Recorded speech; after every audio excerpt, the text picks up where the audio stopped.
वैशाख मास महात्म्य।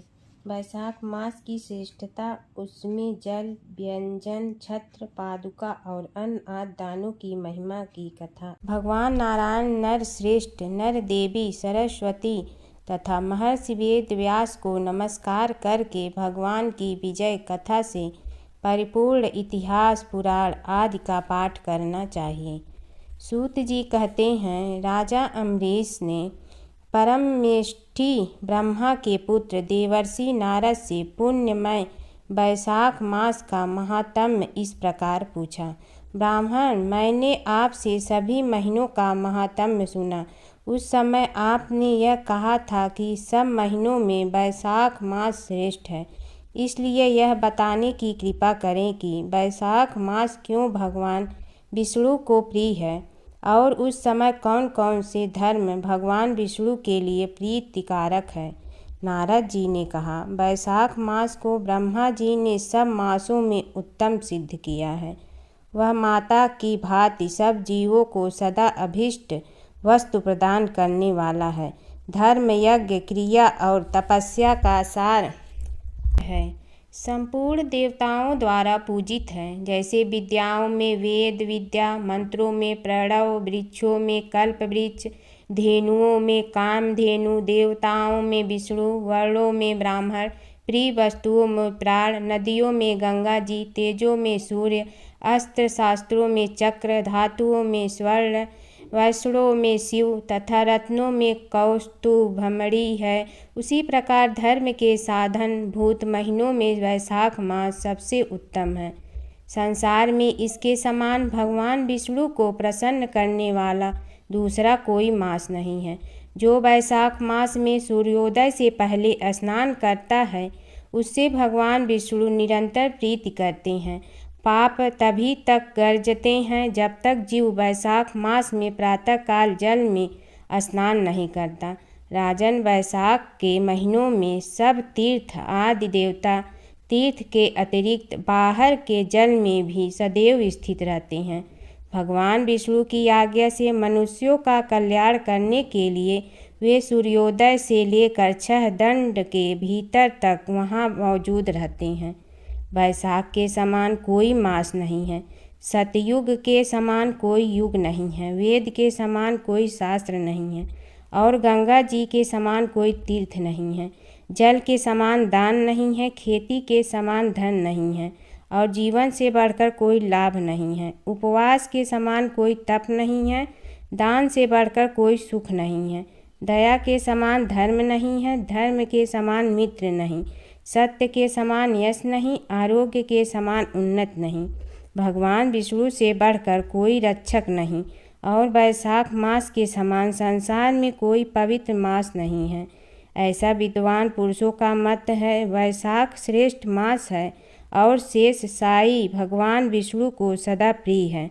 सब दानों से जो पुण्य होता है और सब तीर्थों में जो फल देता है, उसी को मनुष्य वैशाख मास में केवल जलदान करके प्राप्त कर लेता है। जो जलदान में असमर्थ है, ऐसे ऐश्वर्य की अभिलाषा रखने वाले पुरुष को उचित है कि वह दूसरे को प्रबोध करें, दूसरे को जलदान का महत्व समझाएं। यह सब दानों में बढ़कर हितकारी है। जो मनुष्य वैशाख मास में सड़क पर यात्रियों के लिए प्याऊ लगाता है, वह विष्णु लोक में प्रतिष्ठित होता है। नृप श्रेष्ठ प्रपा दान पौसला या प्याऊ देवताओं, पितरों तथा ऋषियों को अत्यंत प्रीति देने वाला है। जिसने प्याऊ लगाकर रास्ते के थके मांदे मनुष्यों को संतुष्ट किया है, उनसे ब्रह्मा विष्णु और शिव आदि देवताओं को संतुष्ट कर लिया है। राजन, वैशाख मास में जल की इच्छा रखने वाले को जल, छाया चाहने वाले को छाता और पंखे की इच्छा रखने वाले को पंखा देना चाहिए। राजेंद्र, जो व्यास से पीड़ित महात्मा पुरुष के लिए शीतल जल प्रदान करता है, वह उतने ही मात्र से 10,000 राजसूय यज्ञों का फल पाता है। धूप और परिश्रम से पीड़ित ब्राह्मण को जो पंखा डुलाकर हवा करता है, वह उतने ही मात्र से निष्पाप होकर भगवान का सद हो जाता है। जो मार्ग से थके हुए श्रेष्ठ द्विज को वस्त्र से भी हवा करता है, वह उतने से ही मुक्त हो भगवान विष्णु का सायुज्य प्राप्त कर लेता है। जो शुद्ध चित्त से ताड़का पंखा देता है, वह सब पापों का नाश करके ब्रह्मलोक को जाता है। जो विष्णु प्रिय वैशाख मास में पादुका दान करता है, वह यमदूतों का तिरस्कार करके विष्णु लोक में जाता है।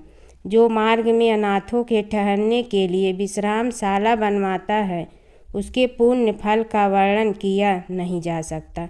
मध्याह्न में आए हुए ब्राह्मण अतिथि को यदि कोई भोजन दे दे तो उसके फल का अंत नहीं है। राजन, अन्नदान मनुष्यों को तत्काल तृप्त करने वाला है, इसलिए संसार में अन्न के समान कोई दान नहीं है।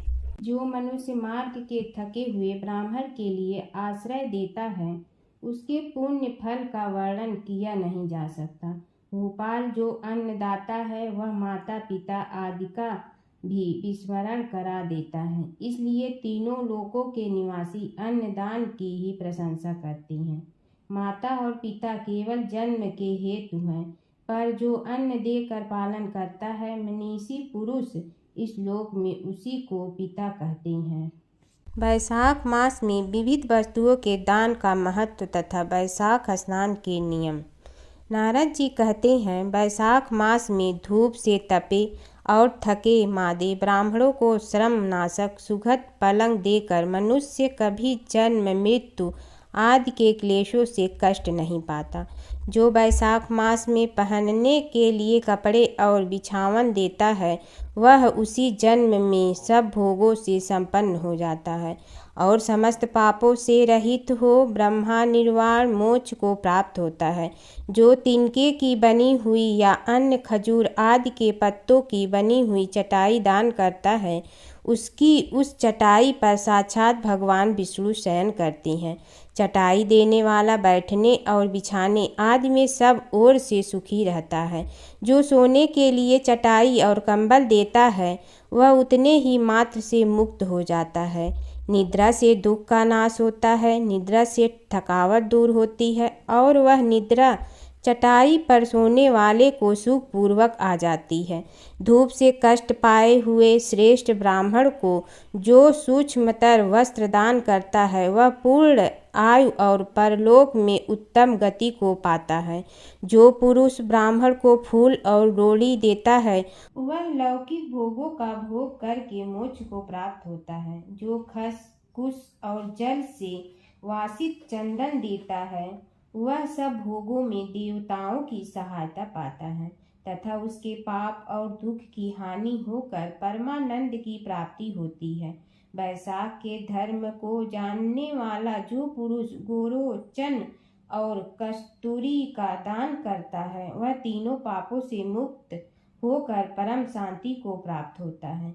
जो विश्रामशाला बनवाकर प्याऊ सहित ब्राह्मण को दान करता है, वह लोकों का अधिपति होता है। जो सड़क के किनारे बगीचा, पोखरा, कुआं और मंडप बनवाता है, वह धर्मात्मा है। उसे पुत्रों की क्या आवश्यकता है। उत्तम शास्त्र का श्रवण, तीर्थ यात्रा, सत्संग, जल दान, अन्न दान, पीपल का वृक्ष लगाना तथा पुत्र, इन 7 को विज्ञ पुरुष संतान मानते हैं। जो वैशाख मास में तापनाशक तक्र दान करता है, वह इस पृथ्वी पर विद्वान और धनवान होता है। धूप के समय मट्ठे के समान कोई दान नहीं, इसलिए रास्ते के थके मादे ब्राह्मण को मट्ठा देना चाहिए। जो वैशाख मास में धूप की शांति के लिए दही और खाड़ दान करता है तथा विष्णु प्रिय वैशाख मास में जो स्वच्छ चावल देता है, वह पुण्य आयु और संपूर्ण यज्ञों का फल पाता है। जो पुरुष ब्राह्मण के लिए गोघृत अर्पण करता है, वह अश्वमेघ यज्ञ का फल पाकर विष्णु लोक में आनंद का अनुभव करता है। जो दिन के ताप की शांति के लिए स्वयं काल में ब्राह्मण को ऊख दान करता है, उसको अक्षय पुण्य प्राप्त होता है। जो वैशाख मास में शाम को ब्राह्मण के लिए फल और शरबत देता है, उससे उसके पितरों को निश्चय ही अमृत पान का अवसर मिलता है। जो वैशाख के महीने में पके हुए आम के फल के साथ शरबत देता है, उसके सारे पाप निश्चय ही नष्ट हो जाती हैं। जो वैशाख की अमावस्या को पितरों के उद्देश्य से कस्तूरी, कपूर, बेला और खस की सुगंध से वासित शरबत से भरा हुआ घड़ा दान करता है, वह 96 घड़ा दान करने का पुण्य पाता है। वैशाख में तेल लगाना, दिन में सोना, कांस्य के पात्र में भोजन करना, खाट पर सोना, घर में नहाना, निषिद्ध पदार्थ खाना, दोबारा भोजन करना तथा रात में खाना, ये 8 बातें त्याग देनी चाहिए।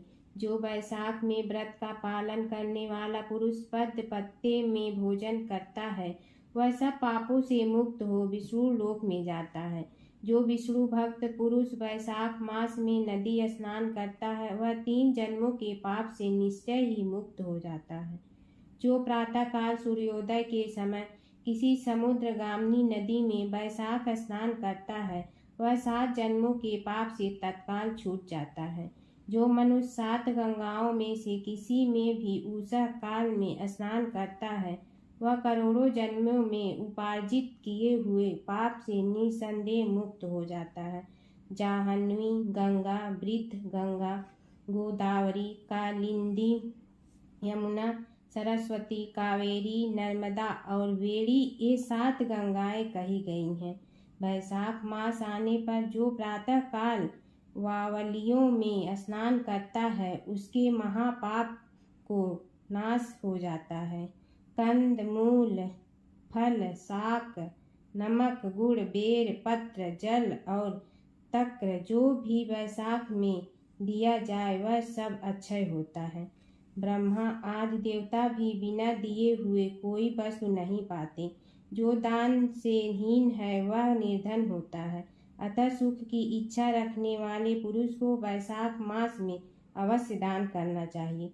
सूर्य देव के मेष राशि में स्थित होने पर भगवान विष्णु के उद्देश्य से अवश्य प्रातः काल स्नान करके भगवान विष्णु की पूजा करनी चाहिए। कोई महिरथ नामक एक राजा था जो कामनाओं में आसक्त और अजितेंद्रिय था। वह केवल वैशाख स्नान के सुयोग से स्वतः वैकुंठ धाम को चला गया। वैशाख मास के देवता भगवान मधुसूदन हैं, अतएव वह सफल मास है। वैशाख मास में भगवान की प्रार्थना करनी चाहिए। हे मधुसूदन, हे देवेश्वर माधव, मैं मेष राशि में सूर्य के स्थित होने पर वैशाख मास में प्रातः स्नान करूँगा।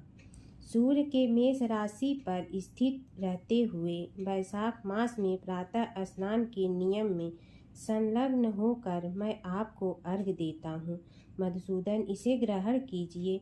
इस प्रकार अर्घ्य समर्पण करने स्नान करें, फिर वस्त्रों को पहनकर संध्या तर्पण आदि सब कर्मों को पूरा करके वैशाख मास में विकसित होने वाले पुष्पों से भगवान विष्णु की पूजा करें। उसके बाद वैशाख मास के महात्म्य को सूचित करने वाली भगवान विष्णु की कथा सुने। ऐसा करने से कोटि कोटि जन्मों के पापों से मुक्त होकर मनुष्य मोक्ष को प्राप्त होता है। यह शरीर अपने अधीन है, जल भी अपने अधीन ही है, साथ ही अपनी जीवा भी अपने बस में नहीं है। अतः इस स्वाधीन शरीर से स्वाधीन जल में स्नान करके स्वाधीन जीवा से हरि इन 2 अक्षरों का उच्चारण करें। जो वैशाख मास में तुलसी दल से भगवान विष्णु की पूजा करता है, वह विष्णु की सायुज्य मुक्ति को पाता है। अतः अनेक प्रकार के भक्ति मार्ग से तथा भांति भांति के व्रतों द्वारा भगवान विष्णु की सेवा तथा उनके सगुण या निर्गुण स्वरूप का अनन्य चित्त से ध्यान करना चाहिए। बोलो विष्णु भगवान की जय।